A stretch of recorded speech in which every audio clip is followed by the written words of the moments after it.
ಇದಕ್ಕೆ ಸಂಬಂಧಪಟ್ಟ ಹಾಗೆ ನಂದು ಒಂದು ಪ್ರಶ್ನೆ ಇದೆ ಗುರುಜಿ. ಈಗ ಏನು ಅಂತಂದ್ರೆ ಕೆಲವರು ರಾತ್ರಿ ಎಲ್ಲಿ ಎದ್ದು ಓಡಾಡೋ ಅಭ್ಯಾಸ ಇರುತ್ತೆ. ಅವ್ರಿಗೆ ಗೊತ್ತಿರಲ್ಲ, ಪ್ರಜ್ಞೆ ಇರೋದಿಲ್ಲ. ಆದ್ರೂ ಎದ್ದು ಓಡಾಡ್ತಾ ಇರ್ತಾರೆ, ಏನ್ ಮಾಡ್ತಾರೆ ಅನ್ನೋದು ಸಹ ಪ್ರಜ್ಞೆ ಇರೋದಿಲ್ಲ. ಅದಕ್ಕೆ ಏನು ಟ್ರೀಟ್ಮೆಂಟ್ ಮತ್ತೆ ಏನಾದ್ರೂ ಮುದ್ರೆ ಇದೆಯಾ ಗುರುಜಿ? ಆತರ ನಮ್ಮ ಫ್ಯಾಮಿಲಿಲಿ ಒಬ್ರು ಇದ್ರು, ಅವ್ರು ರಾತ್ರಿ ಎದ್ದು ಎಲ್ಲೆಲ್ಲೋ ಹೋಗ್ಬಿಡ್ತಾ ಇದ್ರು. ಆಮೇಲೆ ಅವ್ರನ್ನ ಕರ್ಕೊಂಡ್ ಬರಕ್ಕೆ ಅವ್ರ ಹಸ್ಬೆಂಡ್ ಹೋಗ್ತಾ ಇದ್ರು. ಓಕೆ. ಸೊ ಅದು ಸ್ವಲ್ಪ ನಾನು ನೋಡ್ತೀನಿ, ಮುದ್ರೆ ಬಗ್ಗೆ ನಾನು ನೋಡ್ತೀನಿ. ಸರ್ ಏನಾದ್ರು ಅದ್ರ ಬಗ್ಗೆ ಮೆಸೇಜ್ ಕೊಡ್ಬೋದು ಸರ್? ಅದೇನಾದ್ರು ಇದೆಯಾ ಅದಕ್ಕೆ ಅಂತ ಹೇಳ್ತಾರೆ ಗುರುಜಿ. ಅದಕ್ಕೆ ರಾತ್ರಿ ಈ ಎಡ ಹಸ್ತ ಮತ್ತು ಬಲ ಹಸ್ತದ ನೋಡಿ, ಈ ಕಿರುಬೆರಳು ಇದೆಯಲ್ಲ, ಈ ಕಿರುಬೆರಳಿನ ಮಧ್ಯದ ಗಿಣ್ಣಿದೆಯಲ್ಲ ಇಲ್ಲಿ, ಈ ಪಾಯಿಂಟ್ ಅನ್ನ ಡೀಪ್ ಇನ್ಹೇಲ್ ಮಾಡ್ತಾ ಪ್ರೆಸ್ ಮಾಡೋದು, ಎಕ್ಸೇಲ್ ಮಾಡ್ತಾ ಬಿಡೋದು. ಈ ರೀತಿ 21 ಟೈಮ್ ಮಾಡ್ಸಿದ್ರೆ ಬಹಳ ಬೇಗ ನಿದ್ರೆ ಬರುತ್ತೆ.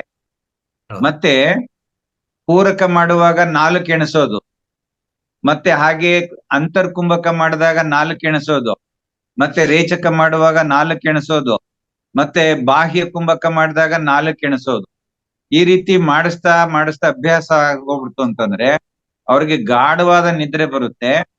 ಗಾಢವಾದ ನಿದ್ರೆ ಬಂದಾಗ ಈ ರೀತಿ ಈ ಮಲಗಿದ ಜಾಗದಲ್ಲೇ ಇರ್ತಾರೆ, ಓಡಾಡುವಂತ ಸಮಸ್ಯೆ ಬರೋದಿಲ್ಲ.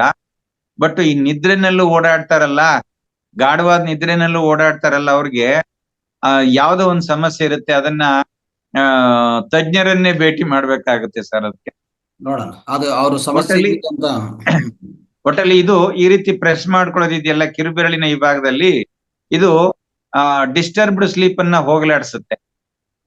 ಡೀಪ್ ಸ್ಲೀಪ್ ಮಾಡೋದಕ್ಕೆ ಅನುಕೂಲ ಆಗುತ್ತೆ. ತಾವು ಹೇಳ್ಕೊಟ್ಟಂತ ಮುದ್ರೆ ಮತ್ತೆ ಇದು, ಮತ್ತೆ ಉಸಿರಾಟ ಮಾಡುವಾಗ ಈ ಸಮವೃತ್ತಿ ಪ್ರಾಣಾಯಾಮ ಅಂತ ಹೇಳ್ತೀವಿ. ಅಂದ್ರೆ ಏನು ಇನ್ಹೇಲ್ ಮಾಡೋದು, ಮತ್ತೆ ಅಂತರ ಕುಂಭಕ ಮಾಡೋದು, ಎಕ್ಸೇಲ್ ಮಾಡೋದು ಮತ್ತು ಬಾಹ್ಯ ಕುಂಭಕ ಮಾಡೋದು, ಇವೆಲ್ಲವನ್ನ ಸರಿಯಾದ ರೀತಿಯಲ್ಲಿ ಬೈ ಕೌಂಟ್ ಮಾಡ್ತಾ ಹೋದ್ರೆ ಆಟೋಮೆಟಿಕ್ ಆಗಿ ಇದು ಸರಿ ಹೋಗ್ಬೋದು ಅಂತ ಅನ್ಸುತ್ತೆ. ಒಳ್ಳೆ ನಿದ್ರೆ ಬರುತ್ತೆ. ಈ ಪಾಯಿಂಟ್ ತೋರಿಸಿ ಸರ್ ಸ್ವಲ್ಪ, ಈ ಪಾಯಿಂಟ್ ಎಲ್ಲಿ ಕರೆಕ್ಟ್ ಆಗಿ? ಇಲ್ಲಿ ಸರ್ ಈ ಕಿರುಬೆರಳು ಇದೆಯಲ್ಲ ನೋಡಿ, ಈಗ ಈ ಗೆರೆ ಇದೆ ನೋಡಿ. ಹೌದು, ಈ ಗೆರೆ. ಈ ಗೆರೆಯಿಂದ ಸ್ವಲ್ಪ ಮೇಲೆ ಇಷ್ಟೇ ಮೇಲೆ. ಈ ಪಾಯಿಂಟ್ ಅಲ್ಲಿ ನೋಡಿ, ಪ್ರೆಸ್ ಮಾಡುವಾಗ ಇನ್ಹೇಲ್ ಮಾಡ್ಬೇಕು, ಎಕ್ಸೇಲ್ ಮಾಡುವಾಗ ಉಸಿರು ಬಿಡ್ಬೇಕು, ಎಕ್ಸೇಲ್ ಮಾಡ್ಬೇಕು. ಇದನ್ನ ಒಂದು 21 ಟೈಮ್ ಮಾಡ್ತಾ ಹೋಗ್ಬೇಕು. ಮಾಡಿದ್ರೆ ರಾತ್ರಿ ವೇಳೆ ಪದೇ ಪದೇ ಇದ್ದು ಯೂರಿನ್ ಪಾಸ್ ಮಾಡಕ್ ಹೋಗುವಂತದ್ದು, ಮತ್ತೆ ಡಿಸ್ಟರ್ಬ್ಡ್ ಸ್ಲೀಪ್ ಆಗ್ತಕ್ಕಂಥದ್ದು, ಇದೆಲ್ಲವನ್ನ ನಾವು ಅವಾಯ್ಡ್ ಮಾಡ್ಬೇಕು.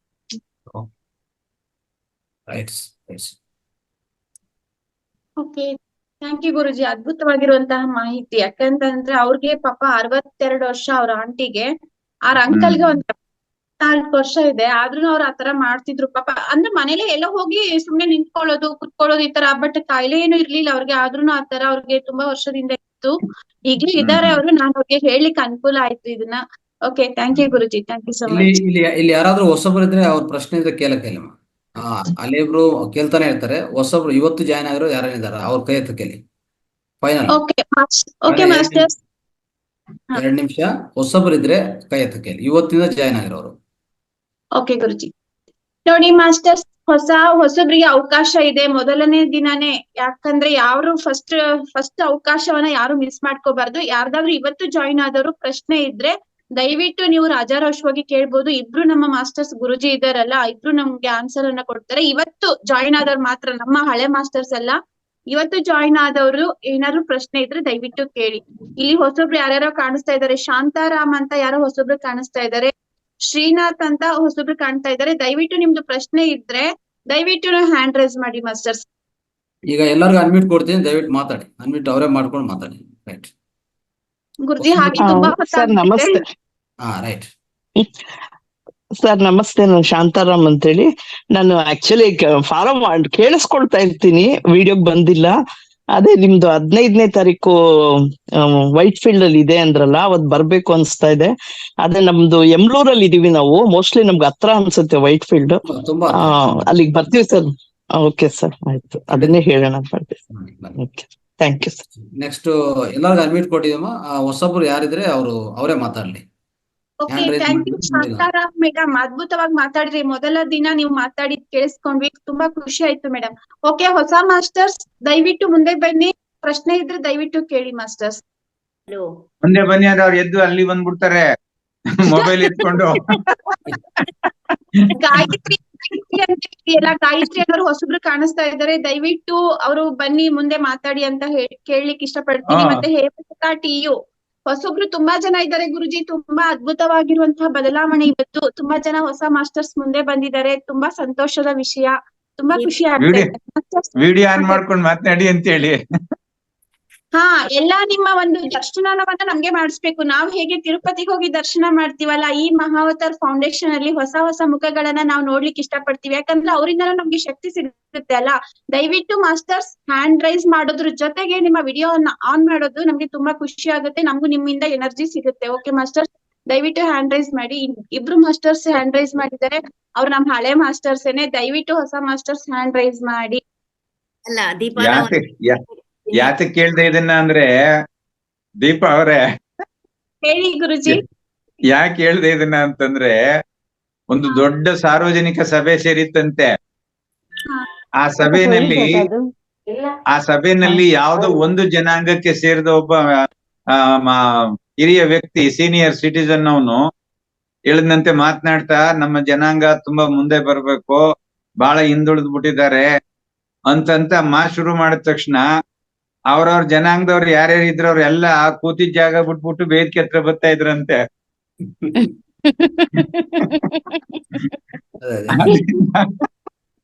ಮುಂದೆ ಬನ್ನಿ ಅಂತ ಹೇಳ್ಬೇಡಿ, ವಿಡಿಯೋ ಆನ್ ಮಾಡ್ಕೊಂಡು ಮಾತಾಡಿ. ಥ್ಯಾಂಕ್ ಯು ಗುರುಜಿ, ನಂಗೆ ಹೇಳ್ಕೊಟ್ಟಿದ್ದಕ್ಕೆ. ಈಗ ನೋಡಿ, ನಮ್ಮ ಗಾಯತ್ರಿ ಮೇಡಮ್ ಹೊಸಬ್ರು ಇವತ್ತು ಜಾಯಿನ್ ಆಗಿದ್ದಾರೆ ಅನ್ಕೊಂತೀನಿ. ಅವರು ಆಕ್ಟಿವ್ ಆಗಿ ಆನ್ ಮಾಡಿದ್ದಾರೆ, ವಿಡಿಯೋ ಆನ್ ಮಾಡಿದ್ದಾರೆ. ಮೇಡಮ್ ಮಾತಾಡಿ ಮೇಡಮ್. ದೀಪಾ, ನಾ ಒಂದ್ ವಿಷಯ ಮಾಡೀನಿ. ದೀಪಾ ನಾ ಒಂದ್ ವಿಷಯ ಹೇಳ್ಬೇಕಂತ ಮಾಡೀನಿ. ಬೇಗ ಬೇಗ ಹೇಳಮ್ಮ. ಏನಿಲ್ಲ, ಹೊಸಬರ್ಗೆ ಅವಕಾಶ. ಓಕೆ, ಒಂದ್ ಸೆಕೆಂಡ್ ಮಾತಾಡ್ತೀನಿ. ಏನಿಲ್ಲ, ಈಗ ಆಗಲೇ ಕ್ಯಾನ್ಸರ್ ಬಗ್ಗೆ ತಾವೆಲ್ಲ ಹೇಳಿದ್ರಲ್ಲ, ಸದಾಬಹಾರ್ ಅಂತ ಹೂ ಗೊತ್ತಿರಬಹುದು. ಅದು ಬಿಳೇದಾಗಿರತ್ತ, ಪಿಂಕ್ ಕಲರ್ ಆಗಿರತ್ತ. ಸದಾಬಹಾರ್ ಅಂತ ಹೂ ಬಿಳಿ ಅಥವಾ ಕೆಂಪಾಗಿ ಪಿಂಕ್ ಕಲರ್ ಆಗಿರುತ್ತ. ಅದು ನಮ್ ಫ್ರೆಂಡ್ ತಾಯಿಗೆ ಕ್ಯಾನ್ಸರ್ ಆಗಿತ್ತು. ಅವ್ರು ಡಾಕ್ಟರ್ ಹತ್ರ ಆಯುರ್ವೇದಿಕ್ ಡಾಕ್ಟರ್ ಹತ್ರ ತೋರಿಸಿದಾಗ ಅವ್ರು ಏನ್ ಹೇಳಿದ್ರಂದ್ರ, ದಿವ್ಸಕ್ಕೆ ಈ ಹೂವು 6 ಹೂವು ಮತ್ತು ಅಮೃತ ಬಳ್ಳಿ, ಬೆಳಿಗ್ಗೆ ಎದ್ದ ತಕ್ಷಣ ಏನು ತಗೊಳ್ಬಾರ್ದು. 6 ಸದಾಬಹಾರ್ ಹೂವು, ಅಮೃತ ಬಳ್ಳಿ, ಕಷಾಯ ಇದನ್ನ ತಗೊಳ್ಬೇಕು ಅಂತ ಹೇಳಿದ್ರು. ಅವ್ರು ಕನಿಷ್ಠ 6 ತಿಂಗಳ ಇದನ್ನ ಸೇವನೆ ಮಾಡಿದ್ರು. ಈಗ ಅವರಿಗೆ 78 ವರ್ಷ, ಇನ್ನೂ ಬದುಕಿದ್ದಾರೆ. ಸದಾಬಹಾರ್ ಹೂ ಅಂತ ಗೊತ್ತಿರ್ಬೋದು ಸರ್. ಅದು 6 ದಳದ ಹೂ ಆಗಿರುತ್ತೆ. ಬಿಳಿ ಬಣ್ಣದ ಅದು ಆ ಇನ್ಫಾರ್ಮೇಶನ್ ಶೇಖರಣೆ ಮಾಡಿ ನೆಕ್ಸ್ಟ್ ನೀವು ಬರುವಾಗ ಇನ್ಫಾರ್ಮೇಶನ್ ಜಾಸ್ತಿ ತಗೊಂಡ್ ಬನ್ನಿ, ನೋಡೋಣ. ಆ ಹೂ ಕೆಜಿಗೆ 1 ಲಕ್ಷ, 1 ಕೆಜಿಗೆ 1 ಲಕ್ಷ ರೂಪಾಯಿ ಅದ್ರ ಮೌಲ್ಯ. ಆದ್ರೆ ಅವರು 6 ತಿಂಗಳು ತಗೊಳ್ಳೋದ್ರಿಂದ ಅವರಿಗೆ ಕ್ಯಾನ್ಸರ್ ಇಲ್ಲ, 78 ವರ್ಷ ಬದುಕಿದಾರೆ ಸರ್. ಅದೇಮ್ಮ, ಅದು ಉದಾಹರಣೆ ಸ್ವಲ್ಪ ಅರ್ಥ ಮಾಡ್ಕೊಂಡು ಇನ್ ಸ್ವಲ್ಪ ಹೆಚ್ಚು ಮಾಹಿತಿ ತಗೊಳ್ಳಿ, ನೋಡೋಣ. ಮತ್ತೆ ಆ ಹೂವನ್ನ ಇವ್ರು ಹಿಡ್ಕೊಂಡ್ ಬರ್ಬೇಕು ಒಂದೆರಡು. ಅದೇ ಉದಾಹರಣೆಗೆ ನೋಡೋಣ. ಎಲ್ಲಾ ಕಡೆ ಬೆಳೆಯತ್ತ ನಾಗರಾಜ್ ಗುರುಗಳೇ, ಆ ಹೂ ಬೆಳೆಯತ್ತ. ಅದನ್ನ ನಮ್ಮಮ್ಮ ಯೂಸ್ ಮಾಡಿದ್ದಾರೆ ಗುರುಜಿ. ತಿಪ್ಪಿಯಲ್ಲಿ ಕೂಡ ಬೆಳೆಯುತ್ತದು ನೋಡಿ, ಆಲ್ರೆಡಿ ಯೂಸ್ ಮಾಡಿದಾರಂತ ಅವರು, ಚೇತನ. ನಮ್ಮ ಅಮ್ಮ ಅದನ್ನ ಈಗ್ಲೂ ಯೂಸ್ ಮಾಡ್ತಾ ಇದ್ದಾರೆ ಗುರುಜಿ. ಅದನ್ನ ಸಾಧ್ಯವಾದ್ರೆ ನಾಳೆ ಸೆಷನ್ ನಲ್ಲಿ ಆ ಒಂದು ಹೂವನ್ನ ಕಿತ್ಕೊಂಡ್ ಬಂದು ದಯವಿಟ್ಟು ತೋರಿಸಿ. ಆಯ್ತು. ಓಕೆ ಗುರುಜಿ, ಓಕೆ ಗುರುಜಿ. ಇಲ್ಲಿ ಒಂದೇನಮ್ಮ ಅಂದ್ರೆ, ಈಗ ಯಾವುದೇ ವ್ಯಾಧಿ ಬರ್ಲಿ ದೇಹದಲ್ಲಿ, ಕಾರಣ ಏನಿರ್ತದೆ ಗೊತ್ತಾ? ಇದು ಫಿಸಿಕಲ್ ಬಾಡಿ, ಅಂದ್ರೆ ಇದು ಅನ್ನಮಯ ಕೋಶ, ಇದು ಪ್ರಾಣಮಯ ಕೋಶ. ಓಕೆ, ಈ ವ್ಯಾಧಿಗಳು ಹೇಗೆ ನಾನು ನೆಕ್ಸ್ಟ್ ನೀವು ಸೆಪ್ಟೆಂಬರ್ 15 ಬರುವಾಗ ಮರ್ಮ ಥೆರಪಿಂದನೇ ಕ್ಯಾನ್ಸರು, ಡಯಾಬಿಟಿಕ್ಸು, ಒಂದು ಸೋರಿಯಾಸಿಸ್, ಚರ್ಮ ವ್ಯಾಧಿಗಳು ಬಿಟ್ಟು ಹಲವಾರು ಎಲ್ಲಾ ಕಾಯಿಲೆಗಳು ಮರ್ಮ ಥೆರಪಿಯಲ್ಲೇ ಕ್ಯೂರ್ ಮಾಡ್ತೀವಿ. ಅದು ತೋರಿಸ್ತೀನಿ ನಾನು. ಓಕೆ, ಹೇಗಂದ್ರೆ ಮರ್ಮ ಥೆರಪಿಸ್ಟ್ ಅಲ್ಲಿ ಇರ್ತಾರೆ, 25 ವರ್ಷ ಎಕ್ಸ್ಪೀರಿಯನ್ಸ್ ಇರುವಂತ ಡಾಕ್ಟರ್ ರೂಪಾ ಅಂತ ಕೇರಳ ಅವರು ನಮ್ಮ ವೇದಿಕೆಯಲ್ಲಿ ಅವತ್ತು ಇರ್ತಾರೆ, ಫುಲ್ ಡೇ ನಮ್ಮ ಜೊತೆಗೆ ಇರ್ತಾರೆ. ಅರ್ಥ ಆಯ್ತಾ? ಸೊ ಏನೇ ಕ್ಯಾನ್ಸರ್ ಇದ್ರು, ಏನೇ ಇದ್ರು ಅದು ಎಂತ ಅದ್ಭುತವಾದ ಚಿಕಿತ್ಸೆ ಅಂದ್ರೆ ಏನೂ ಇಲ್ಲ. ಅವ್ರು ಹೇಳ್ತಾ ಇದ್ರು, ಸರ್ ನಿಮ್ದು ನಮ್ದು ಒಂದೇ, ಯಾವ್ದಂದ್ರೆ ಧ್ಯಾನ, ಇವೆರಡು ಒಂದೇ ಸರ್ ಅಂತ ಹೇಳ್ತಾರೆ ಅವರು. ಧ್ಯಾನ ಹೇಗೆ ಅಂದ್ರೆ ನಾವು ಮನಸ್ಸು ಶೂನ್ಯ ಮಾಡ್ಕೊಂಡ ತಕ್ಷಣ ವಿಶ್ವಶಕ್ತಿ ನಮ್ಮ ಒಳಗಡೆ ಈ ಪ್ರಾಣಮಯ ಶಕ್ತಿ ಇದೆ, ಪ್ರಾಣಮಯ ಕೋಶ ಇದೆಲ್ಲ ಎಲ್ಲಾ ನಾಡು ಒಳಗಡೆ ಪ್ರವೇಶ ಮಾಡಿ ಹರಿತಾ ಇರ್ತದೆ. ಆದ್ರೆ ಆ ಮನಸ್ಸು ಶೂನ್ಯ ಆಗಲ್ವಲ್ಲ. ಮನಸ್ಸು ಯಾಕೆ ಶೂನ್ಯ ಆಗಲ್ಲ ಅಂದ್ರೆ ಅಭ್ಯಾಸ ಇಲ್ಲ. ಅದಕ್ಕೋಸ್ಕರ ಪ್ರತಿಯೊಬ್ಬರು ಮಾಡ್ಕೊಳ್ಳೋದು ಕಷ್ಟ. ಅದಕ್ಕೋಸ್ಕರ ಇವ್ರೇನ್ ಮಾಡ್ತಾರೆ, ಮರ್ಮ ಅವರು, ಈ ನಮ್ಮ ದೇಹದಲ್ಲಿ ಈ ದೇಹ ಅಂದ್ರೆ ಇದು ಫಿಸಿಕಲ್ ಬಾಡಿ ಆಗಿರ್ಬೋದು, ಆದ್ರೆ ಈ ಪ್ರಾಣಮಯ ಕೋಶ ಇದೆಲ್ಲ ಅದಕ್ಕೆ ಸಂಬಂಧಿತ 108 ಸೀಕ್ರೆಟ್ ಪಾಯಿಂಟ್ಸ್ ಇದೆ. ಹೇಳ್ಬೇಕಂದ್ರೆ 185 ಪಾಯಿಂಟ್ಸ್ ಇದೆ ನಮ್ಮ ದೇಹದಲ್ಲಿ. ಆ ಪಾಯಿಂಟ್ಗಳನ್ನ ಸರಿಯಾಗಿ ಸಕ್ರಿಯಗೊಳಿಸ್ತಾರೆ. ಸಕ್ರಿಯಗೊಳಿಸಿದ ತಕ್ಷಣ ಏನಾಗುತ್ತಂದ್ರೆ, ಇದು ನಾಡಿ ಅಂತ ಇಟ್ಕೊಳ್ಳಿ, ಈ ನಾಡಿಯಲ್ಲಿ ಎಲ್ಲೋ ಬ್ಲಾಕ್ ಆಗಿದೆ. ಈ ಬ್ಲಾಕ್ ಆಗುವಾಗ ನಿಮ್ಗೆ ರೋಗ ಬಂದಿರ್ತದೆ. ದೇಹದಲ್ಲಿ ರೋಗ ಯಾಕೆ ಬಂದಿದೆ ಅಂದ್ರೆ, ಇದು ಎಕ್ಸಾಕ್ಟ್ಲಿ ಸಿಮಿಲರ್, ಈ ತರ ಒಂಥರ ಕನ್ನಡಿ ತರ ಎರಡು ಒಂದೇ ತರ ಇರ್ತದೆ. ಇಲ್ಲಿ ಈ ನಾಡಿಯಲ್ಲಿ ಒಂದು ಬ್ಲಾಕ್ ಆಗಿದ್ರೆ, ಇಲ್ಲಿ ಈ ದೇಹದಲ್ಲಿ ಈ ಪ್ರಾಂತದಲ್ಲಿ ಇರುವಂತ ಅವಯವಕ್ಕೆ ರೋಗ ಬಂದಿರ್ತದೆ. ಅದು ಕ್ಯಾನ್ಸರ್ ಆಗ್ಲಿ, ಡಯಾಬಿಟಿಸ್ ಆಗ್ಲಿ, ಇನ್ನೊಂದು ಹೆಸರು ಏನೋ ಇಟ್ಕೊಳ್ಳಿ, ಪರವಾಗಿಲ್ಲ. ಆದ್ರೆ ಇದು ಕ್ಲೀನ್ ಮಾಡಿದ ತಕ್ಷಣ ಇದು ಹೋಗ್ಬಿಡ್ತದೆ. ಈ ಎನರ್ಜಿ ಬ್ಲಾಕ್ ಕ್ಲೀನ್ ಮಾಡಿದ ತಕ್ಷಣವೇ ಇದು ಹೋಗ್ಬಿಡ್ತದೆ. ಅಂತ ಅದ್ಭುತವಾದ ಮರ್ಮ ಥೆರಪಿನೂ ತೋರಿಸ್ತೀವಿ. ಆಕ್ಯುಪ್ರೆಷರ್, ಮರ್ಮ ಥೆರಪಿಯಲ್ಲಿ ಒಂದು 40% ಆಕ್ಯುಪ್ರೆಷರ್ ಕೆಲಸ ಮಾಡ್ತದೆ. ಅಂದ್ರೆ ಆಕ್ಯುಪ್ರೆಷರ್ ಅಲ್ಲಿ ಏನ್ ಹೇಳ್ಕೊಟ್ಟಿರ್ತೀವೋ ಒಂದು 40% ಭಾಗ ಮರ್ಮ ಥೆರಪಿಯಲ್ಲಿ ಇದೆ. ಸೇಮ್ ಅದೇ ಇದೆ. ಆದ್ರೆ ಮರ್ಮ ಥೆರಪಿ ಅದಕ್ಕಿಂತ ದೊಡ್ಡನ್ನ ಅಂತ ಹೇಳ್ಬೋದು. ಅದು ದೊಡ್ಡನ್ನ, ಇದು ಸಣ್ಣ ಅಂತ, ಇವ್ರು ತಮ್ಮ ಅಂತ ಹೇಳ್ಬೋದು. ಆ ತರ ಇದೆ. ಓಕೆ, ಸೊ ಅದಕ್ಕೋಸ್ಕರ ಇವೆಲ್ಲ ತಿಳ್ಕೊಂಡು ಆದಷ್ಟು ಪಾಲನೆ ಮಾಡೋಣ. ನೀವು ಕರ್ಕೊಂಡು ಬನ್ನಿ, ನಾನು ಮರ್ಮ ಥೆರಪಿನೂ ಮಾಡಿಸ್ತೀವಿ. ಎಲ್ಲ ಕ್ಯಾನ್ಸರ್ ಪೇಷಂಟ್ಸ್ಗೂ ಮರ್ಮ ಥೆರಪಿ ಅದ್ಭುತ ಕೆಲಸ ಮಾಡುತ್ತೆ. ಅದು ತೋರಿಸ್ತೀವಿ ಹೇಗೆ ಅಂತ. Okay, right sir. ಇದು ಸದಾಪುಷ್ಪ ಅಂದ್ರೆ ಹೂವ. ಹಾ, ಹೌದು ಹೌದು ಇದು ಮಾಮೂಲಿ ಎಲ್ಲಾ ಕಡೆ ಬೆಳೆಯುತ್ತೆ, ನಮ್ಮಲ್ಲೂ ಬೆಳೆದಿದ್ದೀವಿ. ಹೌದು. ಅದೇ ಮತ್ತೆ ಸರ್. ಮತ್ತೆ ಯಾಕೆ ಹೇಗ್ ಯೂಸ್ ಮಾಡೋದು ಅಂತ ಹೇಳಿದ್ರು ಅವ್ರು ಮೇಡಮ್. ಕ್ಯಾನ್ಸರ್ ಬೆಳಿಗ್ಗೆ ಎದ್ದ ತಕ್ಷಣ 8 ಉಮ್ಮಕ್ಕ ಅವರಿಗೆ ಇದನ್ನ ಉಪಯೋಗಿಸುವ ವಿಧಾನ ಹೇಗೆ? ಗುರೂಜಿ, ಏನಿಲ್ಲ, ಅದು ಇದು ಆಹಾರ ಹೂವು. ಬೆಳಿಗ್ಗೆ ಎದ್ದ ತಕ್ಷಣ ತೊಳೆದು ತಿನ್ನೋದು. ಮತ್ತೆ ಅದರ ಎಲೆ ಮತ್ತು ಅಮೃತ ಬಳ್ಳಿ ಎರಡನ್ನ ಬಳ್ಳಿ ಎಲೆಗಳು ಸಮ ಪ್ರಮಾಣದಲ್ಲಿ ಈ ಸದಾಬಾರ್ ಹೂವಿನ ಎಲೆ ಮತ್ತು ಅಮೃತ ಬಳ್ಳಿ ಎಲೆ ಎರಡು ತೊಳೆದು ಅದನ್ನು ಕುದಿಸಿ ದಿನಕ್ಕೆ 3 ಸಲ ಅದ್ರ ಕಷಾಯವನ್ನು ತೆಗೆದುಕೊಳ್ಳೋದು. ಆದ್ರೆ ಬಟ್ 1 ಲ್ಯಾಕ್ ಯಾಕಾಗತ್ತೆ? ಏನ್ರಿ? 1 ಲ್ಯಾಕ್ 1 ಲ್ಯಾಕ್ ಎಂದು ಖರ್ಚಾಗತ್ತೆ? ಆ ಪುಷ್ಪಕ್ಕಷ್ಟು ಮಹತ್ವ ಇದೆ ಅಂತ. ಅದ್ರ ಅದು ಮಹತ್ವ ಇದೆ, ಬಟ್ ದುಡ್ಡು ಅಷ್ಟೇ ಖರ್ಚಾಗತ್ತೆ. ಖರ್ಚಿದೆ ರೀ. ಅದ್ ನಮ್ ಮನೇಲೆ ಬೆಳಿಬೋದು ಗುರುಜಿ ಅದನ್ನ. ಮತ್ತೆ ಮನೆಯಲ್ಲಿ ಬೆಳಿಬಹುದು. ಒಂದು ಹೊಲದಲ್ಲಿ 4 ಎಕರೆ ಹೊಲದಲ್ಲಿ ಇದೇ ಪುಷ್ಪವನ್ನು ಬೆಳಿತಾರ ಅವರು. ಓಕೆ, ಇರ್ಲಿ, ಅದು ಮನೆಯಲ್ಲೇ ಹಾಕೊಂತೀವಿ, ಮತ್ತೆ 1 ಲ್ಯಾಕ್ ಖರ್ಚು ಯಾಕೆ ಅಂತ. ಆದ್ರೆ ಇದ್ರಲ್ಲೇ ಒಂದು ತರದ ಇನ್ನೂ ಪಿಂಕ್, ಡಾರ್ಕ್ ಪಿಂಕ್ ಇದೆ. ಇದು ಲೈಟ್ ಪಿಂಕ್ ಆತು. ಹೂನಲ್ಲಿ ಸದಾಬಾರ್ ಹೂನಲ್ಲಿ ಡಾರ್ಕ್ ಪಿಂಕ್ ಇದೆ. ನೇರಳೆ ಬಣ್ಣ. ನೇರಳೆ ಬಣ್ಣ ಅಲ್ಲ, ನೇರಳೆ ಬಣ್ಣನೂ ಅಲ್ಲ, ಸ್ವಲ್ಪ ಇನ್ನು ಪಿಂಕ್. ಇದಕ್ಕೆ 4 ಎಕರೆ ಹೊಲದಲ್ಲಿ ಅವ್ರು ಬೆಳಿತಾ ಇದಾರೆ ಹೂನ. ಬರೀ ಅವ್ರ ಉದ್ಯೋಗ ಏನಂದ್ರೆ ಬರೀ ಇದನ್ನೇ. ಅದಕ್ಕೆ ನಮ್ಮ ಫ್ರೆಂಡ್ ತಾಯಿ ತಗೊಂಡಿದ್ದಾರೆ. ತಗೊಂಡ್ ಬನ್ನಿ, ನೀವು ಆ ಹೂ ತಗೊಂಡ್ ಬನ್ನಿ, ನೋಡೋಣ ಅದು ಯಾಕಂದ್ರೆ ಈಗ ಯಾರ್ಯಾರು ಅವರು ಗಾರ್ಡನ್ ಅಲ್ಲಿ ಬೆಳೆಸ್ಕೊಳಕಿದ್ರೆ ಅಷ್ಟು ಖರ್ಚು ಆಗಲ್ಲ ಅಂತ. ಚಂದಾ ಮೇಡಮ್ ಸರ್, ಇದಕ್ಕೆ ಈ ಸಸ್ಯವನ್ನ ಬೆಳೆಸೋದಕ್ಕೆ 10 ಪೈಸಾ ಖರ್ಚಾಗಲ್ಲ. ಹೌದು, ಸುಮ್ನೆ ಒಂದ್ ಪಾಟ್ ತಂದ್ಬಿಟ್ಟು ಎಲ್ಲೋ ಒಂದ್ ಕಡೆ ಬೆಳೆದಿದ್ದು ಒಂದು ಗಿಡ ತಕೊಂಡ್ಬಂದ್ಬಿಟ್ಟು ನಾನು ಪಾಟ್ ಹಾಕಿದ್ದೀನಿ. ನಿತ್ಯವೂ ಬೆಳೆಯುತ್ತೆ ಅದು. ಬೆಳೆದು ಒಣಗಿ ಬೀಳ್ತಾ ಇದೆ ಅಷ್ಟೇ ಹೊರತು ನಾವು ಉಪಯೋಗಿಸಿಲ್ಲ ಅದನ್ನ. ಇಲ್ಲ ನಮ್ಮ ಫ್ರೆಂಡ್ ತಾಯಿ ಅದನ್ನ 6 ತಿಂಗಳು ತಗೊಂಡಿದ್ದಾರೆ. ಯಾವ ತರದ್ ಏನಿಲ್ಲ. ಮತ್ತೆ ಡಾಕ್ಟರ್ ಹೋದ್ಮೇಲೆ ಡಾಕ್ಟರ್ ಹತ್ರ ತೋರ್ಸ್ಲಿಕ್ ಕರ್ಕೊಂಡು ಹೋದ್ಮೇಲೆ ಏನ್ ಹೇಳಿದ್ರು, ಏನ್ ಕರ್ಕೊಂಡ್ ಬಂದಿರಿ ಸರ್, ನಿಮ್ ತಾಯಿಗೆಲ್ಲ ಆರಾಮಿದ್ದಾರ, ಅವ್ರಿಗೆ ಯಾವ್ದು ಆಪರೇಷನ್ ಬೇಡ, ಏನು ಬೇಡ ಅಂತ ಹೇಳಿದ್ರು. ಆರಾಮಾಗಿದ್ದಾರೆ. 4 ವರ್ಷ ಆತ ಈಗ ಹಾಗೆ ಬದುಕಿದ್ದಾರೆ ಅವ್ರು. 78 ವರ್ಷ ದಿವಸ. ಅದು ಏನಾಗತ್ತೆ, ಪ್ರಾಣಶಕ್ತಿನ ಸರಿಪಡಿಸೋದು ಒಂದು, ಇವೆಲ್ಲ ಮಾಡೋದು ಏನ್ ಗೊತ್ತಾ, ಪ್ರಾಣಶಕ್ತಿ ಸರಿಪಡಿಸೋದು, ಪಂಚಭೂತದಲ್ಲಿ ಸರಿಪಡಿಸೋದು. ಯಾವುದೇ ತಗೊಳ್ಳಿ ನೀವು, ಯಾವುದೇ ಮದ್ದು ಈ ಪ್ರಪಂಚದಲ್ಲಿ, ವಿಶ್ವದಲ್ಲಿ ಯಾವುದೇ ಮದ್ದು ತಗೊಳ್ಳಿ, ಮಾಡೋದು ಏನ್ ಕೆಲಸ? ಎರಡೇ ಎರಡು. ನಮ್ಮ ಆಯುರ್ವೇದ ಹೇಳಿದೇನು, ನಿಮ್ಮ ಪಂಚಭೂತಗಳು ಸಮತೋಲ್ಯ ಇಟ್ಕೊಳ್ಳಿ, ಅಂದ್ರೆ ವಾತ ಪಿತ್ತ ಕಫದೋಷನ ಸಮತೋಲ್ಯದಲ್ಲಿ ಇಟ್ಕೊಳ್ಳಿ. ಎರಡನೇದು ನಮ್ಮ ಆಕ್ಯುಪ್ರೆಷರು, ಮರ್ಮ ಥೆರಪಿ, ಧ್ಯಾನ ಎಲ್ಲ ಹೇಳ್ಕೊಡೋದೇನು, ನಿಮ್ಮ ಶಕ್ತಿ, ಪ್ರಾಣಶಕ್ತಿಯನ್ನು ಸರಿಯಾದ ರೀತಿಯಲ್ಲಿ ಅರಿಬೇಕು, ಎಲ್ಲಿ ಎನರ್ಜಿ ಬ್ಲಾಕ್ಸ್ ಆಗಬಾರ್ದು ಅದಂತ ನೋಡ್ಕೊಳ್ಳಿ. ಈ ಎರಡೇ ಅಲ್ಲ ಇರೋದು. ನಾವು ಎಷ್ಟೇ ಅರ್ಥ ಮಾಡ್ಕೊಂಡಿದ್ರು ದೊಡ್ಡ ಈ ಪ್ರಪಂಚದಲ್ಲೇ ವಿಶ್ವದ ಪ್ರಖ್ಯಾತಿ ಹೊಂದಿರುವಂತ ಸೈಂಟಿಸ್ಟ್ ಅಂತ ಹೋದ್ರು ಇದೇ ಹೇಳೋದು. ಅರ್ಥ ಆಯ್ತಾ? ಈ ಎರಡು ನಾವು ಅರ್ಥ ಮಾಡ್ಕೊಂಡಿದ್ರೆ ಇದನ್ನು ಸರಿಪಡಿಸ್ಕೊಳ್ಳೋದು ಹೇಗೆ, ಈ ತರ ಇದು ಮುಂದುವರ್ಸ್ಕೊಳ್ಳೋದು ಹೇಗೆ ಅಂತ ನಮಗೂ ಹಲವಾರು ಪದ್ಧತಿಗಳು ಇದೆ. ಹಲವಾರು ಪದ್ಧತಿಗಳಿಂದ ಮತ್ತೆ ಆಗೋದು ಕೊನೆಯ ಫಲಿತ ಇದು ಮಾತ್ರನೇ.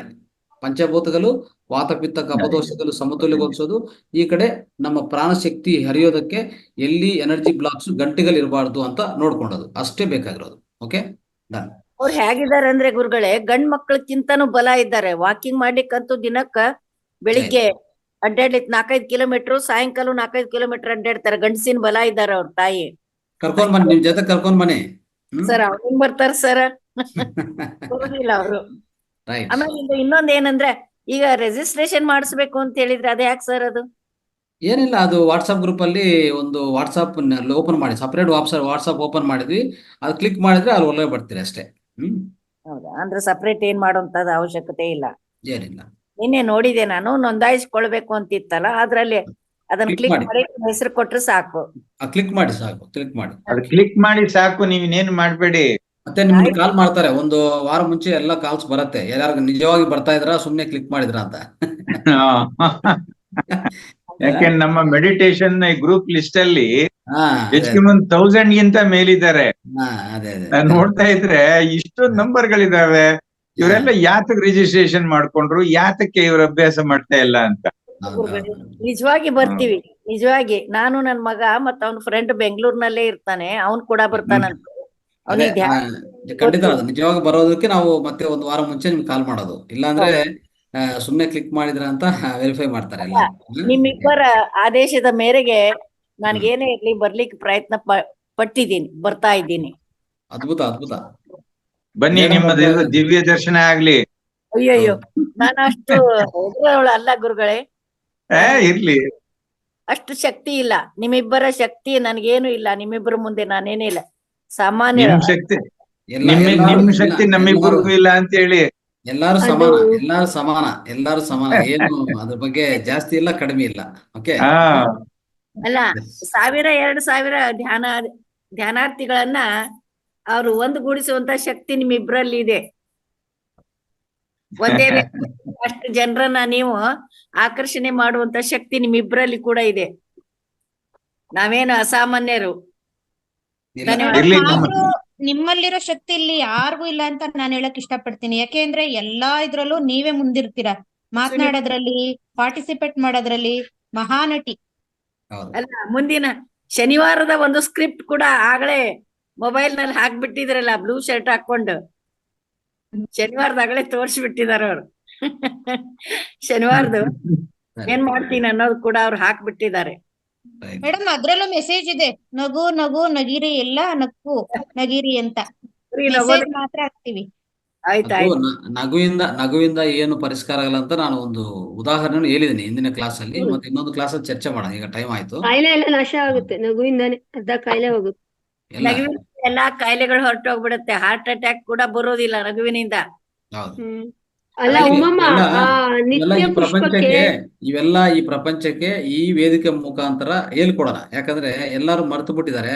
ಎಲ್ಲ ನಾವು ಈ ಮಾಡರ್ನ್ ಅಂತ ಅನ್ಕೊಂಡು ತುಂಬಾ ಸಫರ್ ಆಗ್ತಾ ಇದಾರೆ. ಅದನ್ನ ಸ್ವಲ್ಪ ನಾವೆಲ್ಲ ತೆಗಿಬೇಕು ಆಚೆ ಕಡೆ ಎಲ್ಲಾನು. ರೈಟ್. ಗಾಯತ್ರಿ ಮೇಡಮ್ ಮಾತಾಡಿ. ಗಾಯತ್ರಿ ಗುರುಜಿ, ಇದು ನೀವು ಬೇವಿನ ಸೊಪ್ಪು ತಗೋಬೇಕು ಅಂದ್ರಲ್ಲ, ಇದು ರಾಮದೇವ್ ಗುರುಜಿದು ಟಾಬ್ಲೆಟ್ ಬರುತ್ತೆ, ಅದು ತಗೋಬಹುದಾ? ಯಾವ ಸೊಪ್ಪು ಅದು? ಬೇವಿನ ಸೊಪ್ಪು ಅಂತ ಏನ್ರಿ? ಬೇವಿನ ಸೊಪ್ಪು ತಗೊಳ್ಳಿ, ಕರಳೆಲ್ಲ ಚೆನ್ನಾಗಾಗುತ್ತೆ ಅಂತ ಹೇಳಿದ್ರಲ್ಲ, ಅದು ರಾಮದೇವ್ ಗುರುಜಿದು ಒಂದು ಟಾಬ್ಲೆಟ್ ಬರುತ್ತೆ, ಅದು ತಗೋಬಹುದಾ ಅಥವಾ ಬೇವಿನ ಸೊಪ್ಪೇ ತಗೋಬೇಕಾ? ಹೇಗೆ? ಈಗ ಸೊಪ್ಪು ಸಿಗುವಾಗ ಟ್ಯಾಬ್ಲೆಟ್ ಯಾಕೆ? ಇಲ್ಲ, ಸೊಪ್ಪು ಸಿಗುತ್ತೆ, ಇಲ್ಲ ಅಂತ ಅಲ್ಲ. ದುಡ್ಡು ಹೆಚ್ಚಿದ್ಯಾ? ದುಡ್ಡು ಹೆಚ್ಚಿದ್ರೆ ದುಡ್ಡು ಅಂತ ಅಲ್ಲ, ತುಂಬಾ ಕಹಿ ಇರುತ್ತೆ, ತುಂಬಾ ಕಹಿ ಇರುತ್ತೆ. ಮಕ್ಳು ಕುಡಿಯಲ್ಲ, ನಾನ್ ತಿಂತೀನಿ, ಕಷಾಯ ಮಾಡ್ಕೊಂಡು. ಕಹಿ ಇದ್ರೆ ಮೇಡಮ್ ಅದಕ್ಕೆ ಏನ್ ಮಾಡ್ಬೇಕು ಗೊತ್ತಾ, ಒಂದ್ ಸ್ವಲ್ಪ ಕೆಂಪು ಉಪ್ಪು ಸಾಲ್ಟ್ ಹಾಕಿ ಸ್ವಲ್ಪ ಲೆಮನ್ ಹಾಕೊಳ್ಳಿ, ಮಕ್ಕಳಿಗೆ ಕೊಡಿ, ಅದ್ಭುತವಾಗಿ ಕುಡಿತಾರೆ ಕಷಾಯ ಅಂತ. ನಮ್ಮನೇಲಿ ಪ್ರತಿ ವಾರಕ್ಕೆ ಒಮ್ಮೆ ಕುಡಿಸಿ, ಮೂಗಿಡ್ಸಿ ಕುಡಿಸಿ, ಏನೂ ಆಗಲ್ಲ. ಈ ತರ ಮಾಡಿದ್ರೆ ಸಿಂಪಲ್ ಪರಿಹಾರ ಆಗ್ತದೆ. ಇನ್ನೊಂದು, ಯಾವುದೇ ಒಂದು ಟ್ಯಾಬ್ಲೆಟ್ ರೆಡಿ ಮಾಡ್ಬೇಕಂದ್ರೆ ಅದು ಆದಷ್ಟು ಅದು ಏನಾಗತ್ತೆ ಗೊತ್ತಾ, ಪ್ರಿಸರ್ವ್ ಮಾಡ್ಬೇಕಂದ್ರೆ ತುಂಬಾ ಸೆಲ್ಫ್ ಲೈಫ್ ಬರ್ಬೇಕಂದ್ರೆ ಹೌದು. ಶೆಲ್ಫ್ ಲೈಫ್ ಬರ್ಬೇಕಂದ್ರೆ ಅದು ಸ್ವಲ್ಪ ಸೇರಿಸ್ತಾರೆ. ಕೆಟ್ಟದಾಗಬಾರ್ದು ಅಂದ್ರೆ ಕೆಟ್ಟು ಹೋಗ್ಬಾರ್ದು ಅಂದ್ರೆ ಸ್ವಲ್ಪ ಸೇರಿಸ್ತಾರೆ ಯಾವ್ದೋ ಒಂದು, ಅದು ನಮ್ಗೆ ಗೊತ್ತಾಗಿಲ್ಲ. ಈ ತರ ಮೇಡಮ್ ಹೇಳಿದ್ರಲ್ಲ ಆ ತರ ಮಾಡಿ ಕೊಡಿ. ಸೊ ಮನೇಲೆ ಸೇವನೆ ಮಾಡ್ಕೊಳ್ಳಿ. ದುಡ್ಡು ಜಾಸ್ತಿ ಇದ್ರೆ ಮಾತಾರ್ ಫೌಂಡೇಶನ್ ಕಳ್ಸ್ಕೊಡಿ. ಇಲ್ಲ ಇಲ್ಲ ಸ್ವಾಮಿ, ಆತರ ಅಲ್ಲ, ಮಕ್ಳು ಕುಡಿಯಲ್ಲ ಅನ್ನೋದಷ್ಟೇ. ಕುಡಿತಾರೆ ಮೇಡಮ್, ರಾ ಕೊಡಿ, ರಾ ತುಂಬಾ ಒಳ್ಳೇದು. ನೀವು ಮಾಡ್ಬೇಡಿ ಟ್ಯಾಬ್ಲೆಟ್ ಎಲ್ಲ. ಮಕ್ಳಿಗೆ ಇವಾಗಲೇ ಟ್ಯಾಬ್ಲೆಟ್ ಯಾಕೆ ಅಭ್ಯಾಸ ಮಾಡಿಸ್ತೀರಾ? ಇಲ್ಲ, ಸ್ವಲ್ಪ ಕೊಡ್ಬೋದಾ ಇಲ್ಲೇನು ಅಂತ. ಅಂದ್ರೆ ಯಾವ್ದೇ ಮಾತ್ರೆ ತಯಾರು ಮಾಡ್ಬೇಕಾರೆ ಮತ್ತೆ ಯಾವ್ದೇ ರೆಡಿಮೇಡ್ ಫುಡ್ ಅನ್ನ ತಯಾರು ಮಾಡ್ಬೇಕಾದ್ರೆ ಅವರು ಪ್ರಿಸರ್ವೇಟಿವ್ಸ್ ನ ಬಳಸ್ತಾ ಯಾವ್ದು ವಸ್ತು ಹಾಗೆ ಇರೋದಿಲ್ಲ. ಹೌದು. ಮತ್ತೆ ಒಂದು ಔಷಧಿ ಕೆಲಸ ಮಾಡ್ಬೇಕು ಅಂತಂದ್ರೆ ಪ್ರಕೃತಿ ನಮ್ಗೆ ನ್ಯಾಚುರಲ್ ಆಗಿ ಕೊಡ್ತಾ ಇದೆ. ಆ ನ್ಯಾಚುರಲ್ ಆಗಿ ಕೊಡ್ತಾ ಇರೋದನ್ನ ನಾವು ಸೇವನೆ ಮಾಡೋದು ಅತ್ಯಂತ ಉತ್ತಮ. ಒಂದು ಔಷಧಿಯನ್ನ ಸೇವನೆ ಮಾಡೋದ್ರ ಜೊತೆಗೆ ಮತ್ತೊಂದು ಪ್ರಿಸರ್ವೇಟಿವ್ಸ್ ಏನ್ ಸೇರ್ಸಿರ್ತಾನೆ ಅದನ್ನ ನಮ್ ಬಾಡಿಗೆ ಹೋಗುತ್ತೆ ಕೆಮಿಕಲ್. ಆದ್ರಿಂದ ಅದನ್ನ ಬೇಡ. ಕಷ್ಟೋ ಸುಖೋ ಮಕ್ಳಿಗೆ ಕಹಿ ತಿನ್ನೋದನ್ನ ಅಭ್ಯಾಸ ಮಾಡಿಸಿ, ಕಹಿ ಕುಡಿಯೋದನ್ನ ಅಭ್ಯಾಸ ಮಾಡಿಸಿ. ಯಾಕೆಂದ್ರೆ ಜೀವನದಲ್ಲಿ ಅವರು ಇಂತಹ ಕಹಿ ಘಟನೆಗಳು ಬೇಕಾದಷ್ಟು ಬರ್ತವೆ. ಅದನ್ನೆಲ್ಲ ಫೇಸ್ ಮಾಡ್ತಕ್ಕಂತ ಮನೋಧೈರ್ಯ ಅವ್ರಿಗೆ ಬರುತ್ತೆ. ಇವತ್ತಿನ ಮಕ್ಕಳು ಪರ್ಸೆಂಟೇಜ್ ಕಮ್ಮಿ ಬಂದ್ಬಿಡ್ತು ಅಂದ್ಬಿಟ್ಟು ಸೂಸೈಡ್ ಮಾಡ್ಕೊಂಡ್ಬಿಡ್ತಾ ಇದ್ದಾವೆ. ಮನೆಯಲ್ಲಿ ಮೊಬೈಲ್ ಕೊಡ್ಸಿಲ್ಲ ಅಂದ್ಬಿಟ್ಟು ಸೂಸೈಡ್ ಮಾಡ್ಕೊಳ್ತಾ ಇದ್ದಾವೆ. ಇದಕ್ಕೆಲ್ಲ ಕಾರಣ ಏನು ಅಂತ ಹೇಳಿದ್ರೆ ನಾವು ಮಕ್ಳು ಹೇಳ್ದಂಗ್ ನಾವು ಕೇಳ್ತಾ ಇದ್ದೀವಿ, ನಾವ್ ಹೇಳ್ದಂಗ್ ಮಕ್ಕಳು ಕೇಳ್ತಾ ಇಲ್ಲ. ಆದ್ರಿಂದ ಸಾಧ್ಯವಾದಷ್ಟು ಮಕ್ಕಳಲ್ಲಿ ಈ ತರದ ಮನೋಧರ್ಮ ಬೆಳಿಬೇಕು ಅಂತ ಹೇಳಿದ್ರೆ, ನೋಡಪ್ಪ ನಿನ್ಗೆ ಇದು ಕುಡಿದ್ರೆ ಈ ರೀತಿ ಒಳ್ಳೇದಾಗತ್ತೆ, ಕುಡಿ ಅಂತ ಹೇಳಿ ಕುಡಿಸ್ಬೇಕು. ಹೌದು. ಮತ್ತೆ ಸ್ವಲ್ಪ ಅವ್ರ ಮುಂದೆ ನಾವು ಬೆಲ್ಲನೂ ಕುಡಿಬೇಕು. ಹಾಕಿ, ಬೆಲ್ಲನೂ ಹಾಕಿ ಮೇಡಮ್, ಸ್ವಲ್ಪ ಬೆಲ್ಲ ಹಾಕಿ ಕುಡಿತಾರೆ ಮಕ್ಕಳು. ಅಷ್ಟೇ. ಒಂಚೂರ್ ಬೆಲ್ಲ, ಒಂಚೂರ್ ಸೈಂದ್ರ ಲವಣ ಇಷ್ಟನ್ನ ಹಾಕ್ತು ಅಂತಂದ್ರೆ ಲೆಮನ್ ಹಾಕಿ ಒಳ್ಳೆ ಚೆನ್ನಾಗಿರುತ್ತೆ ಕಷಾಯ, ಇಮ್ಮಿಡಿಯೇಟ್ ಕುಡಿತಾರೆ ಅಷ್ಟೇ. ಮಕ್ಕಳು. ಸರಿ ಮೇಡಮ್, ಆಯ್ತು. ಮತ್ತೆ ಅದನ್ನ ತುಂಬಾ ತಂದ್ರೆ ಮನೆಯಲ್ಲಿ ಬಿಸಿಲಲ್ಲಿ ಒಣಸ್ಬೇಡಿ, ಮನೆಯಲ್ಲಿ ನೆರಳಲ್ಲಿ ಒಣಸಿ ಪೌಡರ್ ಮಾಡಿ ಇಟ್ಕೊಳ್ಳಿ, ಅದು ಯೂಸ್ ಆಗುತ್ತೆ. ಸರಿ ಮೇಡಮ್, ಸರಿ. ಇದು ಮಾತಾರ್ ಫೌಂಡೇಶನ್ ಬರ್ತಾ ಇದಮ್ಮ ಗಾಯತ್ರಿ ಅಮ್ಮ? ಇವತ್ತೇ ಫಸ್ಟ್ ಡೇ ಸ್ವಾಮಿ ಬಂದಿರೋದು. ಫಸ್ಟ್ನೇ ದಿವಸ? ಓಕೆ. ಇವತ್ತೇ ಫಸ್ಟ್ ಡೇ ನಾನು ಜಾಯ್ನ್ ಆಗಿದ್ದು. ಧ್ಯಾನ ಹೆಂಗೆ ಆಯ್ತು ಧ್ಯಾನ? ಇಲ್ಲ ಸ್ವಾಮಿ, ಸ್ವಲ್ಪ ಮಗು ಸತಾಯಿಸ್ತಿತ್ತು, ಮಾಡಕ್ ಆಗ್ಲಿಲ್ಲ. ಸ್ವಲ್ಪ ಕೇಳ್ದೆ, ಎಲ್ಲಾ ಮಾತುಗಳು ಕೇಳ್ತಾ ಇದ್ದೆ. ವಿಡಿಯೋ ನೋಡ್ಕೊಳ್ಳಿ ಆಮೇಲೆ. ಮತ್ತೆ ನಾಳೆಯಿಂದ ಖಂಡಿತ ಜಾಯ್ನ್ ಆಗಿ, ಮಿಸ್ ಮಾಡಕೋಬಿಡಿ. ಇಲ್ಲ, ಆಯ್ತು ಆಯ್ತು ಸ್ವಾಮಿ, ಆಯ್ತು. ಪ್ರತಿಯೊಂದು ದಿವಸ ಜೂಮ್ ಅಲ್ಲಿ ಬರ್ಬೇಕು. ಈಗ ಬಂದಿರಲ್ಲ, ಇದೇ ತರ ಬಂದು ಮಾತಾಡ್ತಾ ಇರ್ಬೇಕು, ಎಲ್ಲರ ಹತ್ರ ಚರ್ಚೆ ಮಾಡಿ. ಇವೆಲ್ಲ ಸೀನಿಯರ್ ಮೋಸ್ಟ್, ಇವ್ರಿಗೆ ನಿಮ್ಗೆ ಪರಿಹಾರ ಕೊಡ್ತಾರೆ, ಏನ್ ತೊಂದರೆ ಇಲ್ಲ. ಓಕೆ, ಆಯ್ತು ಆಯ್ತು ಸರ್. ಗುರುಜಿ ಅವರು ಉಮಮ್ಮ ಹೇಳಿದ್ರಲ್ಲ ಪುಷ್ಪದ್ದು, ಅದು ನಿತ್ಯ ಪುಷ್ಪ ಅಂತ ಹಳ್ಳಿಲೆಲ್ಲ ತುಂಬಾ ಬೆಳೆಯುತ್ತೆ. ಅದಕ್ಕಂತ ಏನ್ ಕಾಸ್ಟ್ ಆಗಲ್ಲ. ತುಂಬಾ ಅದು ಎಲ್ ಬೇಕಲ್ಲಿ ಹುಟ್ಕೊಂಡಿರುತ್ತೆ ಗಿಡಗಳು. ನಾವ್ ಅದನ್ನ ಸ್ವಲ್ಪ ಸೇವ್ ಮಾಡಿ ಒಂದ್ ಕಡೆ ಪ್ಲಾಟ್ ತರ ಮಾಡ್ಕೊಂಡ್ ಬೆಳಿಬೋದು. ನಮ್ಮ ಹಳ್ಳಿಲಿ ತುಂಬಾ ಇದೆ ಗುರುಜಿ. ಅಷ್ಟು ದುಡ್ಡು ಕೊಟ್ಟು ತರ ಅವಶ್ಯಕತೆ ಇರಲ್ಲ, ಮನೆಯಲ್ಲೇ ಹಾಕೋಬಹುದು, ಅದನ್ನ ಚೆನ್ನಾಗಿ ಬೆಳೆಯುತ್ತೆ. ಹೌದು.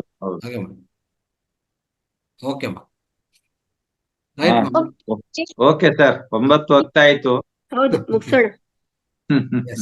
ಇದು ಲಾಸ್ಟ್ ಅಲ್ಲಿ ಹಿರಿಯ ಸಾಧಕರೆಲ್ಲ ಚರ್ಚಾ ಸ್ಪರ್ಧೆ ಆಗ್ಬಿಡುತ್ತೆ ಲಾಸ್ಟ್ ಅಲ್ಲಿ. ತುಂಬಾ ಟೈಮ್ ಇಲ್ಲ, ಏನೇ ತೊಂದ್ರೆ ಆದ್ರೂ ಚಿಂತಿಲ್ಲ, ಏನೇ ವೇಸ್ಟ್ ಆದ್ರೂ ಚಿಂತಿಲ್ಲ. ವಿನಿಮಯ ಆಗತ್ತಲ್ಲ ಮಾಹಿತಿ, ಇನ್ಫಾರ್ಮೇಶನ್ ಇಲ್ಲಿ ಎಲ್ರಿಗೂ ಹರಡುತ್ತಲ್ಲ, ಹಾಗಾಗಿ ಇರ್ಲಿ, ತೊಂದ್ರೆ ಇಲ್ಲ. ಒಂದ್ 10 ನಿಮಿಷ ಟಿಫನ್ ಲೇಟ್ ಆಗಿ ಮಾಡೋಣ, ಏನು ಆಗೋದಿಲ್ಲ. ಬೆಳಿಗ್ಗೆ ಎಲ್ಲ ಕಷಾಯ ಕುಡ್ಕೊಂಡ್ ಕುತ್ಕೋಬಿಡಿ, ಫ್ರೆಶ್ ಆಗಿ, ಏನು ಆಗಲ್ಲ. ಮಾಸ್ಟರ್ಸ್ ಗುರುಜಿ, ಅದ್ಭುತವಾಗಿರುವಂತಹ ಇವತ್ತು ಜ್ಞಾನ ಹಂಚಿಕೆನೂ ಆಯ್ತು. ಮತ್ತೆ ಈಗ ಚಿಂತನ ಮಂಥನನು ಸಹ ತುಂಬಾನೇ ಚೆನ್ನಾಗಿತ್ತು. ನಾನು ಇವತ್ತು ಬೆಳಗ್ಗೆ ಒಂದು ಮಾತು ಹೇಳಿದೆ, ಇದು ಜ್ಞಾನ ದೇಗುಲವಿದು, ಕೈ ಮುಗಿದು ಒಳಗೆ ಬನ್ನಿ ಅಂತ. ಹಾಗೆ ನೋಡಿದ್ರೆ ಇವತ್ತು ಒಂದು 7-8 ಜನ ಹೊಸಬ್ರು ಇದ್ದಾರೆ. ಯಾರೋ ದೇವರಾಜು ಅಂತ, ಗಾಯತ್ರಿ ಮೇಡಮ್, ಮತ್ತೆ ರೇಣುಕಾ, ಈ ತರ ಎಲ್ಲ ತುಂಬಾ ಹೊಸಬ್ರು ಇದ್ದಾರೆ. ಆಮೇಲೆ ಯಾರು ಶ್ರೀನಾಥ್, ಈ ತರ ತುಂಬಾ ಜನ ಇದ್ದಾರೆ. ದಯವಿಟ್ಟು ಮಾಸ್ಟರ್ಸ್ ತಪ್ಪು ತಿಳ್ಕೊಬೇಡಿ. ತುಂಬಾ ನಿಮ್ಗೂ ಇನ್ನೂ ಪ್ರಶ್ನೆಗಳನ್ನ ಕೇಳ್ಬೇಕು ಕೊಡೋ ಅವಕಾಶ ಇತ್ತು. ದಯವಿಟ್ಟು ಟೈಮ್ ಶಾರ್ಟೇಜ್ ಇರೋದ್ರಿಂದ ಏನು ಅನ್ಕೋಬೇಡಿ. ದಯವಿಟ್ಟು ದಿನಾಲು ಭಾಗವಹಿಸಿ, ಇದಕ್ಕೇನು ಖರ್ಚಿಲ್ಲ. ಮತ್ತೆ ನಿಮ್ಗೆ ಮತ್ತೆ ನಿಮ್ಮ ಯಾರಾದ್ರೂ ಸಂಬಂಧಿಕರಿಗೆ ಏನಾದ್ರೂ ಕಾಯಿಲೆಗಳಿದ್ರೆ ದಯವಿಟ್ಟು ಮಹಾವತಾರ್ ಫೌಂಡೇಶನ್ ಅಲ್ಲಿ ಸೆಪ್ಟೆಂಬರ್ 15ಕ್ಕೆ ಫ್ರೀ ಟ್ರೀಟ್ಮೆಂಟ್ ಮತ್ತೆ ಉಚಿತ ನಿಮ್ಗೆ ಸಲಹೆಗಳನ್ನು ಕೊಡ್ತಾರೆ.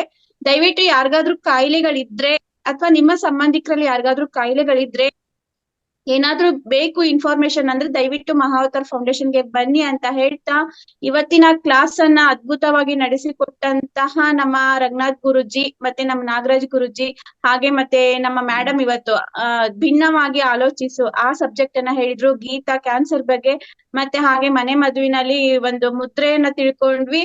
ಹಾಗೇನೆ ವಿಷಯ ಚಿಂತನ ಮಂಥನನು ಸಹ ತುಂಬಾನೇ ಚೆನ್ನಾಗಾಯ್ತು. ದಯವಿಟ್ಟು ಮಾಸ್ಟರ್ಸ್ ಎಲ್ಲಾರುನು ಮುಂದೆ ಬನ್ನಿ, ಹಾಗೇನೆ ದಿನಾಲು ಜಾಯಿನ್ ಆಗಿ ಅಂತ ಹೇಳ್ತಾ ಇವತ್ತಿನ ಕ್ಲಾಸ್ ಅನ್ನ ಮುಗಿಸ್ತಾ ಇದೀವಿ.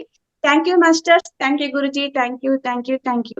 ಮೇಡಮ್ ಒಂದೇ ಶಾಂತಿ ಒಂದ್ ಮಂತ್ರದ ಸೆಕೆಂಡ್ ಮೂಲಕ ಶಾಂತಿ ಮಂತ್ರದ ಮೂಲಕ ಸಂಪನ್ನ ಮಾಡಿ. ನಾಗರಾಜ್ ಸರ್ ಇದ್ದಾರೆ. ನಾಗರಾಜ್ ಸರ್ ಇಂದ ಲಿಂಕ್ ಸಿಕ್ಕಿದ್ದು, ಅವರಿಗೆ ಧನ್ಯವಾದಗಳು. ಆಮೇಲೆ ಮನೋರಮಾ ಮೇಡಮ್ ಅವ್ರ ಹತ್ರ ನಾನು 20 years ಬ್ಯಾಕ್ ಧ್ಯಾನ ಕಲ್ತಿದ್ದೀನಿ, ಅವರೇ ನಂಗೆ ಕಲ್ಸಿದ್ದು. ಅದೊಂದು ಹೇಳಲಿಲ್ಲ ನಿಮ್ಗೆ. ಓಕೆ, ಅದನ್ನ ಇನ್ಫಾರ್ಮೇಶನ್ ಕೊಡ್ತಿದ್ದೀನಿ ಸರ್. Thank you.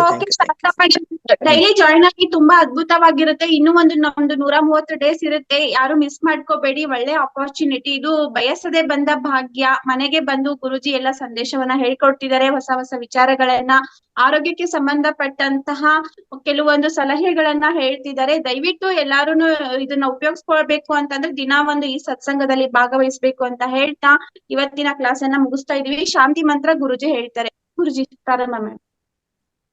ಶ್ವಾಸ ತಗೊಳ್ಳೋಣ ದೀರ್ಘವಾಗಿ.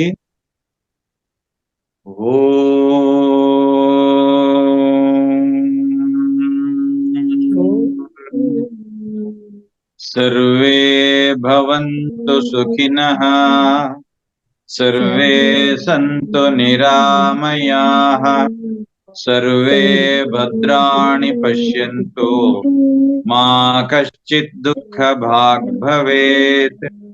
ಹರಿ ಓಂ. ಶಾಂತಿ ಶಾಂತಿ ಶಾಂತಿ. ಜೈ ಗುರುದೇವ್. ಜೈ Gurudev. Okay, thank you Guruji, thank you Ranganath Guruji, thank you masters, thank you. Thank you all masters. ಎಲ್ಲರೂ ದಿನ ಜಾಯಿನ್ ಆಗಿ. ಅರ್ಧ ಮಾನಸಿಕ ಕಾಯಿಲೆಗಳು ಇಲ್ಲೇ ಪರಿಹಾರ ಆಗುತ್ತೆ ಚಿಂತನ ಮಂಥನದಲ್ಲೇ. ಎಲ್ಲ ಮಿಸ್ ಮಾಡ್ಕೋಬೇಡಿ. ಅದ್ಭುತವಾದ ಒಂದು ವೇದಿಕೆ. ಪ್ರತಿದಿನ ಜಾಯಿನ್ ಆಗಿ ಎಂಡ್ ಆಗೋವರೆಗೂ ಇರಿ. Thank you madam.